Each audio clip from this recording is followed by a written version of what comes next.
আসসালামু আলাইকুম। আমার চ্যানেলে আপনাদের সকলকে স্বাগত।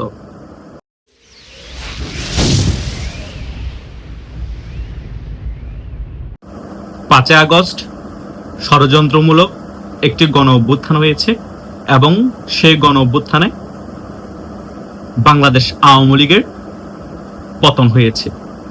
এই বিষয়গুলো বিএনপি, জামাত এবং এনসিপি টোকাইরা ফলাওভাবে প্রচার করার চেষ্টা করে এবং সেই জুলাই আন্দোলনে যে সকল ছাত্ররা মারা গিয়েছে সেই ছাত্র হত্যার দায়ে একটি আন্তর্জাতিক অপরাধ ট্রাইব্যুনালও গঠন করে।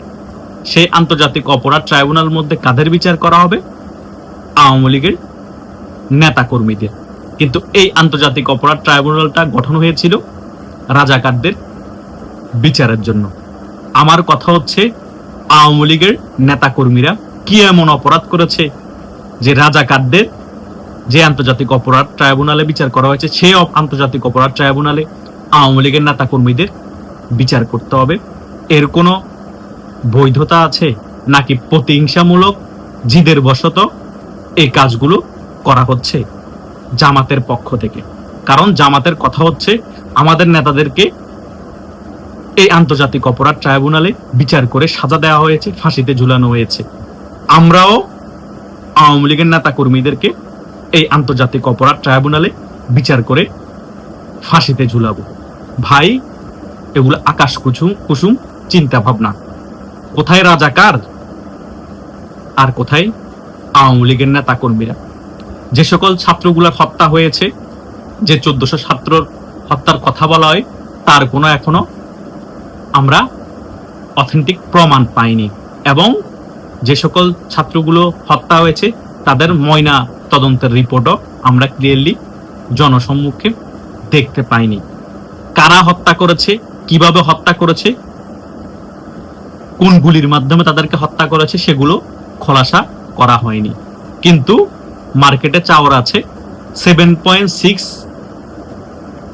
বুলেটের মাধ্যমে তাদের হত্যা হয়েছে স্নাইপার দিয়ে। এই স্নাইপার চালিয়েছে কারা? মার্কেটে এও চাওয়ার আছে তুরস্কের গোয়েন্দা সংস্থা MIT, পাকিস্তানের গোয়েন্দা সংস্থা ISI এবং আমেরিকার CIA মিলে এই ঘটনা ঘটিয়েছে। আমার কথা হচ্ছে, তারাই যদি এই ঘটনা ঘটিয়ে থাকে, তার সাথে জামাত শিবিরের কর্মীদের যোগসাজশ থাকে, তাহলে আওয়ামী লীগের নেতা কর্মীদেরকে কেন আন্তর্জাতিক অপরাধ ট্রাইব্যুনালে বিচার করা হবে? বিচার তো করা প্রয়োজন আবার এই জামাত শিবিরের নেতা কর্মীদের, যারা এই স্নাইপার চালাতে সাহায্য করেছে ভিন্ন দেশের গোয়েন্দা সংস্থাদের।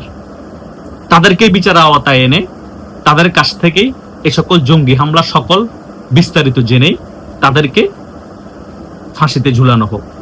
হ্যাঁ, আওয়ামী লীগের কোন নেতা কর্মী যদি ওপেন গুলি করে ছাত্রদের হত্যা করে থাকে, সেটার যদি প্রুফ থাকে, সেটাও জনসম্মুখে আনেন, তাদেরও বিচার করা হোক। আমি সেটারও পক্ষে আছি। কিন্তু সকল কিছুর 100% তদন্ত হতে হবে। ফলাওভাবে আওয়ামী লীগের নেতাকর্মীদের দোষারোপ করে তাদেরকে ছাত্র হত্যাকারী বানিয়ে তাদের বিচার করবেন এই অবৈধ আন্তর্জাতিক অপরাধ ট্রাইব্যুনালে, এটা আন্তর্জাতিক মহলও মেনে নিচ্ছে না, বাংলাদেশের জনগণও মেনে নিচ্ছে না, আওয়ামী লীগের নেতাকর্মীরও মেনে নিবে না। আন্তর্জাতিকভাবে এই অপরাধ ট্রাইব্যুনাল অলরেডি অবৈধ বলে গণ্য। শেখ হাসিনা ক্লিয়ারলি বুঝিয়ে দিয়েছেন এই আন্তর্জাতিক অপরাধ ট্রাইব্যুনাল যে অবৈধ। কারণ শেখ হাসিনার বিরুদ্ধে যে সাক্ষী দাঁড় করানো হয়েছে তাকে টাকার প্রলোভন দেখিয়ে সাক্ষী হিসেবে দাঁড় করানো হয়েছে। এই ভুয়া সাক্ষী, এই ভুয়া রায়, এই ভুয়া আন্তর্জাতিক অপরাধ ট্রাইব্যুনাল, এগুলা কেউ মানে? বাংলাদেশের জনগণ এগুলা কোনোভাবেই বাংলাদেশের জনগণ ভালো চোখে দেখছে না এবং এই আন্তর্জাতিক অপরাধ ট্রাইব্যুনালকে বাংলাদেশের জনগণ মানবে না। কারণ যে আন্তর্জাতিক অপরাধ ট্রাইব্যুনালে রাজাকারদের বিচার হয়, সেই আন্তর্জাতিক অপরাধ ট্রাইব্যুনালে মুক্তিযুদ্ধের পক্ষের শক্তি বাংলাদেশ আওয়ামী লীগের নেতাকর্মীদের কিভাবে বিচার হতে পারে? সম্পূর্ণরূপে অবৈধ এই আন্তর্জাতিক অপরাধ ট্রাইব্যুনাল। আন্তর্জাতিক মহল থেকেও এই বিষয় নিয়ে প্রশ্ন ওঠা শুরু করে দিয়েছে। সাধারণ প্রসেসে যদি এই জুলাই ছাত্র হত্যাকারীদের বিচার হতো, একদম 100% অথেন্টিক ভাবে বিচার হতো, তাহলে আমরা যারা তরুণরা আছি বা যুবকরা আছি তারা ভাবা জানাতাম। আওয়ামী লীগের কোন নেতা কর্মী যদি ছাত্রদেরকে হত্যা করে থাকে, সেটা যদি প্রুফ থাকে, তাদেরও যেমন বিচার হবে, এবং আন্ডারগ্রাউন্ড থেকে মেটিকুলাস ডিজাইনের মাধ্যমে যদি জঙ্গি হামলা করে নিজেরা নিজেদের মানুষকে হত্যা করে, ছাত্রদেরকে হত্যা করে আওয়ামী লীগের উপর দোষ চাপানোর চেষ্টা করা হয়, সেটাও প্রমাণিত হলে তাদেরকেও বিচার করা হবে। কিন্তু সেটা আন্তর্জাতিক অপরাধ ট্রাইব্যুনাল, নর্মাল আদালতের মধ্যে। সো যে মেটিকুলাস ডিজাইনের মাধ্যমে আওয়ামী লীগের নেতা কর্মীদেরকে ফাঁসানোর চেষ্টা করা হচ্ছে আন্তর্জাতিক অপরাধ ট্রাইব্যুনালের মধ্যে, সেটা আমরা যারা সাধারণ জনগণ আছি একেবারে প্রত্যাখ্যান করছি, এবং এই বিচারটাকেও আমরা অবৈধভাবে বলতে বাধ্য হচ্ছি। কারণ যেখানে টাকা দিয়ে সাক্ষী বানানো হয় শেখ হাসিনার বিরুদ্ধে সাক্ষী দেওয়ার জন্য, সেই বিচার ব্যবস্থার অবস্থা কেমন আমরা অনেক আগেই ক্লিয়ার হয়ে গিয়েছি। শুধু তাই নয়, শেখ হাসিনার নামে এবং বাংলাদেশের অনেক নেতা কর্মীদের নামে এবং আমাদেরকেও মিথ্যা হত্যা মামলা দিয়ে যেভাবে জেল খাটানো হয়েছে, সে সকল ভুয়া মামলাকেও আমরা প্রত্যাখ্যান করছি, এবং এই ধরনের ভুয়া মামলা সারা বাংলাদেশ জুড়ে হয়েছে।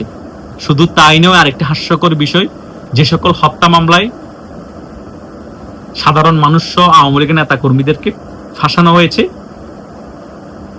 সে হত্যা মামলায় যে মারা গিয়েছে উল্লেখ করা হয়েছে, সে আবার জীবিত হয়ে ফিরে আসছে।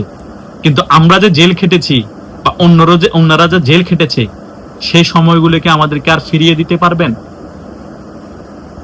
আমার কথা বলি, আমাকে যে হত্যা মামলায় জেল খাটানো হয়েছে, সেদিন সে জায়গা ত্রিসীমানার মধ্যে আমি উপস্থিত ছিলাম না, আন্তাজি ধরে নিয়ে গিয়ে আমাদেরকে হত্যা মামলায় ঢুকিয়ে দেওয়া হয়েছে। এরকম সারা বাংলাদেশে অসংখ্য সাধারণ মানুষকে ফাঁসানো হয়েছে মিথ্যা হত্যা মামলা দিয়ে। সো এ সকল মামলার যেমন ভিত্তি নেই, এই ভুয়া আন্তর্জাতিক অপরাধ ট্রাইব্যুনালেরও কোনো ভিত্তি নেই। শুধু তাই নয়, 266 জন সাংবাদিককে এরকম ভুয়া হত্যা মামলা দিয়ে এখনো জেলের ভিতর ঢুকিয়ে রাখা হয়েছে। হ্যাঁ, ওই সকল সাংবাদিকরা সুবিধাভোগী আওয়ামী লীগের দালালি করতো, সকল কিছু করতো, কিন্তু যে সকল বিষয়গুলো তারা আওয়ামী লীগের আমলে করেছে, সেই সকল বিষয়ে তাদেরকে মামলা দেওয়া হতো। কিন্তু তারা কোথায় হত্যা করেছে, কোথায় হত্যার ইন্ধন দিয়েছে? তাদেরকে যে আরেকটা ভুয়া হত্যা মামলা জেলে এখনো ঢুকিয়ে রাখা হয়েছে 2 বছরের কাছাকাছি সময় ধরে।